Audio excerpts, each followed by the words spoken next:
welcome to the first Charities Cop um, CDL tournament. So thank you very much to everyone's come. Why are we doing it? We're doing it to celebrate veterans and disabled veterans and people serving throughout the UK and the USA. Um, 7 more minutes listening to Bazzy. Yes, love it, mate. So, what are the charities we've got involved today? So, we have got 4 different charities, 3 from the UK and 1 from the United States of America.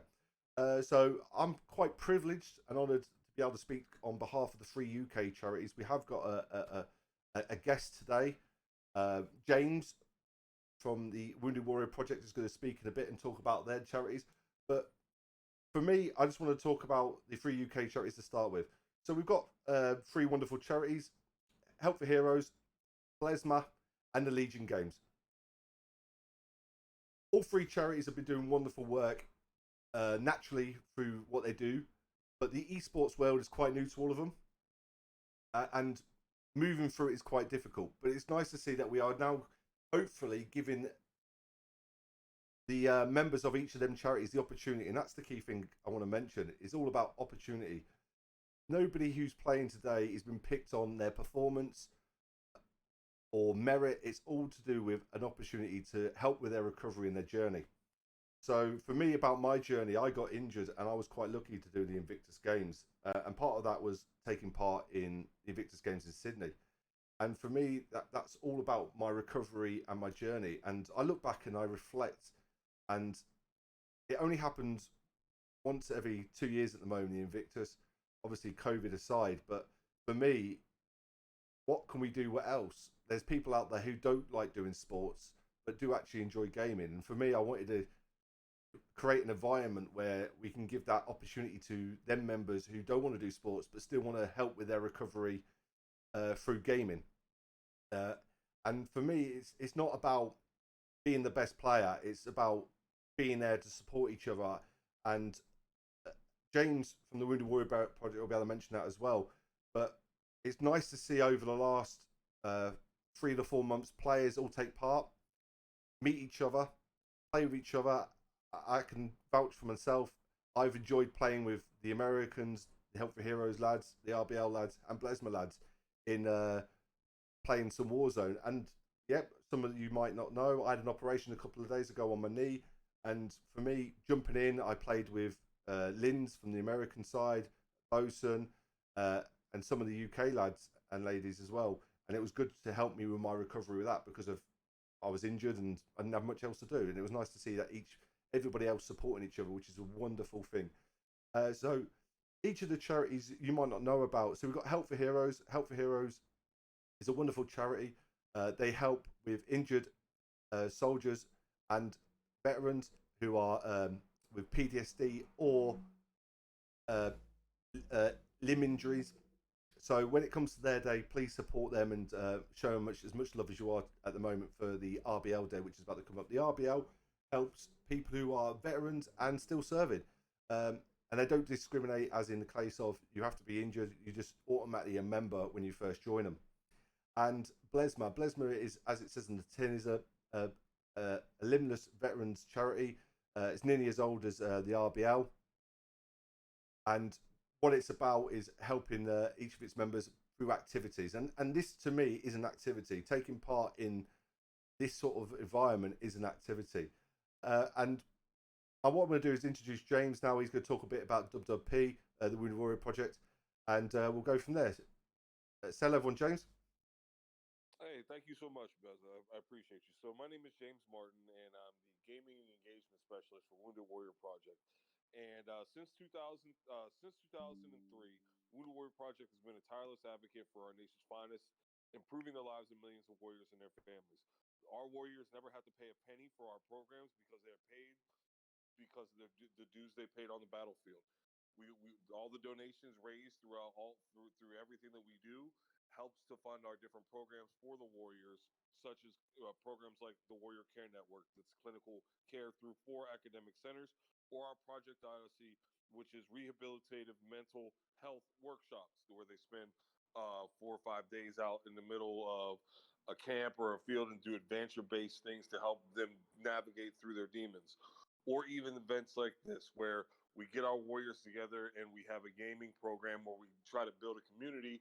And with that community, we meet the warriors where they're at inside of gaming, introduce them to other warriors that are playing, so this way they can create a community and create a bond that allows for them to help each other, much like how Beza was talking about earlier with his knee being messed up. He wasn't doing so well. He wasn't able to get out of the house, but he knew that the minute he turned on his console, people like Linz would be there, or Jody would be there, or Miss Fierce would be there to cheer him on, to make him feel better, and say, "Hey, dog, we got you." And that's the whole entire point of this: is to create community and to empower our warriors to be the best that they can be through our programs. Would you say, through an esports perspective, it's even in this time of need that we are across the pond, as they say, or across the water, that we can still interact and play with each other and still support each other, even though we physically can't be there? Even though we physically can't be there, and with the pandemic that also hit, that also was another case in point where, because of technology, because of video games, because they're not like back when we were playing Toe Jam and Earl on a couch playing Sega Genesis, we could play Modern Warfare or any Call of Duty or whatever it is, and have friends from around the world, people that we connect with, that cheer us on, that want to hear how we're doing, that care about our lives or our livelihoods or what we're doing at work or how we're doing in school. It is beautiful to see events just like this right here, where we have made friends across a pond, across time zones, where the common link was, hey, I'm a warrior, you're a warrior. I care about you, I care about you. Hey, let's enjoy this game together and march forward. Yeah, I fully agree. I don't know if anybody in my stream has read the article. So I recently did an article with the British Esports Association, and I was talking about mental health and disability. And I'm a big believer that there is no disability in gaming. If you've got a can-do attitude, um, it's not a disabled. It's an ability, and I'm a big believer that the ability to drive forward, it is an ability. It's not a disability. It means that you can't do it. And it's been wonderful to me to see four different beautiful teams over the last couple of months go through a selection process where each of the players had to commit to training, because obviously that's part of being in the team, is to be able to commit and be supportive for each other. And also from that, the selection process. And I know some people out there never got selected, but that's the wonderful thing about this, is we just brush our shoulders off and go again.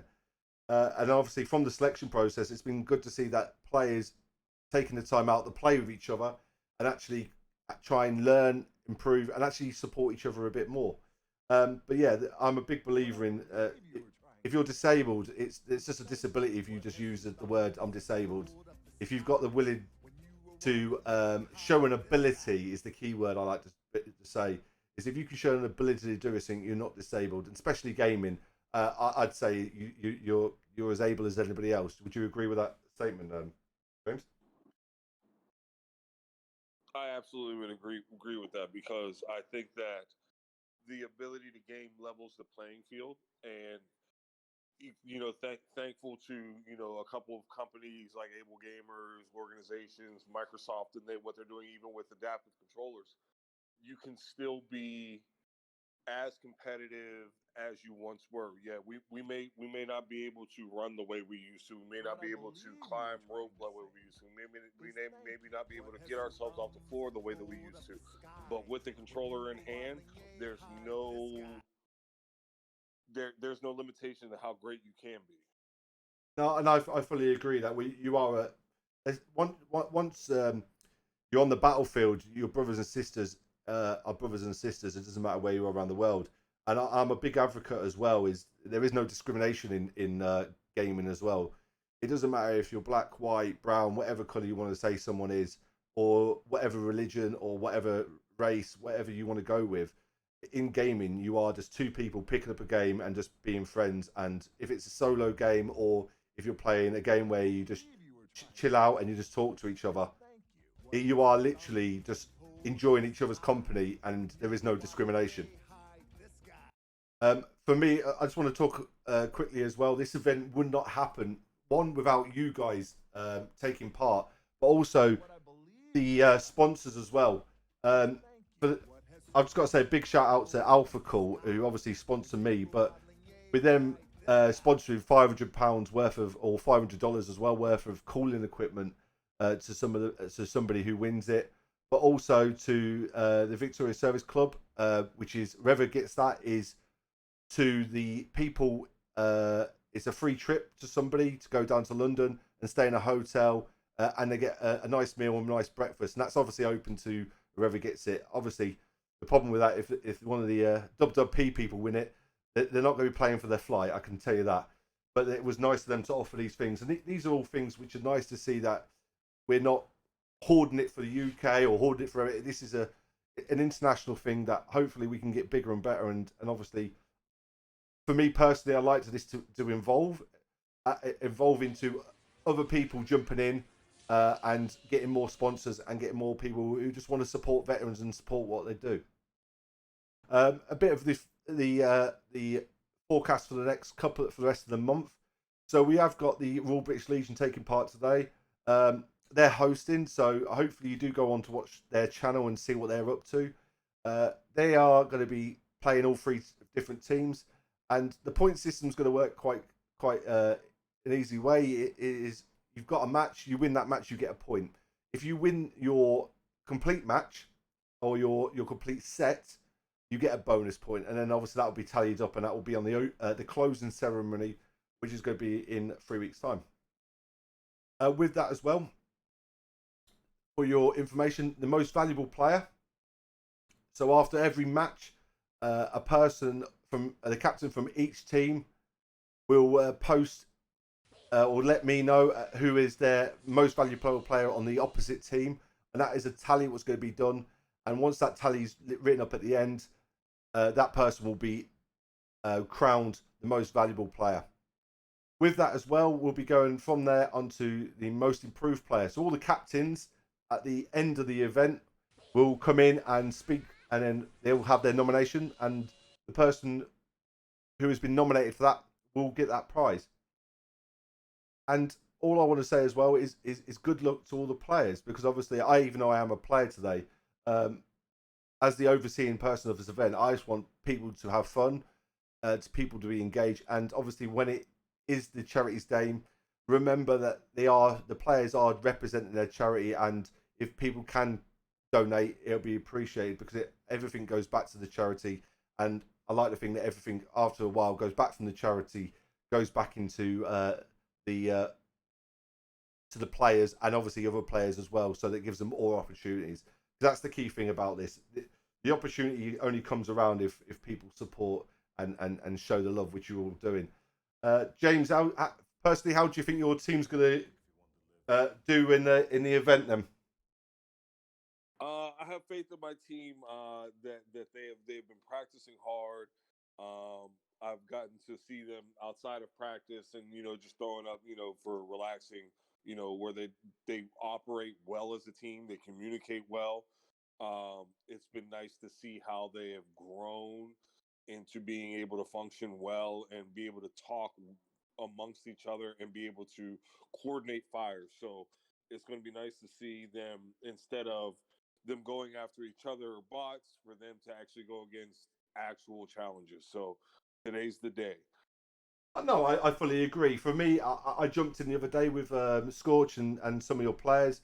It was, for me, it was nice to see the progression of them improving, but also the team cohesion. It was nice to see them all supporting each other, even though they were struggling in some areas. They've all been supportive of each other, and that's the great thing about this type of event, is that I've noticed over the last 4 or 5 weeks, each captain from each of the team helping and supporting the other team, because nobody wants to go in and just feel people disheartened, because at the end of the day, this is a game, it's a recovery journey, and for the players who are playing in it's, even if you're not injured, it's still a journey, and it's still an opportunity at which hopefully in time you can go back and look at this and say, I took part, and I fully enjoyed it, and that's the overall outcome from it. From that, what we got in the chat. Has anybody got any questions they'd like to ask me or James before we hand over to the first podcast? So obviously we're going to get some hype on the train. We want it to be going all the way over to Major, who's going to be streaming in about approximately 7 or 8 minutes for the first part of the event. Is there any questions in the chat for me and James before we look at heading over to the main event? What is my favourite map? Is that for me or James? So Bosun's just asked the question, James. What is your favourite map? Eva, I'll go with James. I know what mine is. So James, what is your favourite map on CDL or COD? I'm not sure if I have like an absolute favorite when it comes to CDL outside of what's the one with the church and the tank and the large field on the one side. You have the two buildings with the Oh, rocket the launcher old school Modern Warfare. Yeah, the Modern Warfare. That's one of my favorites. Yes, love it. Because it has this nice, beautiful. On one side you have range. You have the houses that you can get. Real close quarters with. It adds a different variety. You can't just set up for one thing. No, I fully agree. For me, same question. Is Moscow? Yeah, you know mine is Moscow. I love a Moscow S&D. I think it's brilliant. It's brilliant to see. It's brilliant to see the tactics. For those who don't know much about CDL, we are going to be you're going to be learning a lot about it over the next couple of weeks. But for me, CDL is a very tactical game. It's playing with a team and supporting each other, and obviously communications, which is all the fundamentals that we all received back in the military. And what I am loving is that everyone is supporting each other, and that is brilliant. And I just want to say thank you to all in the stream today, and hopefully everyone's going to enjoy this event, and hopefully next year we can get more sponsors on board and turn it into a bigger, better thing, and try and get everyone fully enjoying it and showing you guys as well the love and the appreciation for the people who are injured or veterans or still in the still serving wherever you are around the world, is by showing the love to you. And I believe more companies going forward will try and get more involved and make you feel appreciated. Is there any other questions, people, before we start heading over?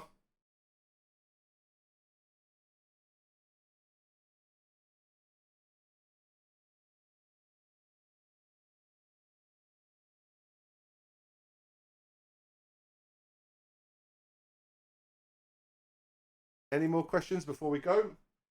James, one last thing for me before you go, dear sir. Thank you very much for obviously the getting a team to get involved with this event. Not just that. Thank you very much for the what's the word I'm looking for? The Warzone event, what we do every month. That's been appreciated. I know there's more people who'd like to do more of it and get involved, and hopefully we can get that done again and get more people involved and taking part. Absolutely, it's been an absolute pleasure and a joy. And there's those monthly Warzone events have been always so much fun because we do a really good job about mixing up the team. So you're not playing with the people that you're used to. You're playing with some of the UK guys. Girls are playing with some of our US people, and to hear the conversations or to hear them teaching each other different tactics or different ways to play, um, really help boost some of our players. It really helped boost the esteem of some of them, and just the companionship was amazing every time. So that's one of those things that I always look forward to, and I thank you for bringing that to the table. That's fine. I know it was your brainchild. I don't want to take away from what you set up and what you envisioned and wanted people to do. So I just want to say thank you on my behalf for that, making that happen. Because if I know from the UK side, we fully enjoyed getting involved and and just being supportive with you guys and enjoying that in gameplay. And I think that's it now. I think everyone is bored of my voice. We've seen enough of me. I am now going to end the stream and we're going to go on to raid. If I remember rightly, exclamation mark raid. So everyone, if you can see in the Discord, there's in the Twitch stream, yeah, there you go. Someone's put it in after the 8 Mile tab. No, I don't think he does the 8 Mile tab, mate. So if you can, if you all look in the stream now, you can see Major's there. If you start heading over to his channel, people. But thank you very much for coming for the opening ceremony. Much appreciated. I apologise about the sound issue. It's just a Windows 11 issue. If I'm going to blame because I've just upgraded to Windows 11, which I shouldn't have really done before I started doing streaming. But that's my fault, not yours. James, is there anything you want to say before you go, dear sir? I just want to wish all teams best of luck today. Thank everybody for coming out and being active in the chat, active in the viewing, and cheering on our Warriors. They're our champions. They're the ones that hold us down. They're the ones that represent especially this weekend here in the U.S. because it's about to be the 4th of July weekend. Our Independence Day would not be had if it wasn't for Warriors like the ones that we have going up here today. Thank you for absolutely everything. God bless all of you, and let's have some fun today. Yep. GG.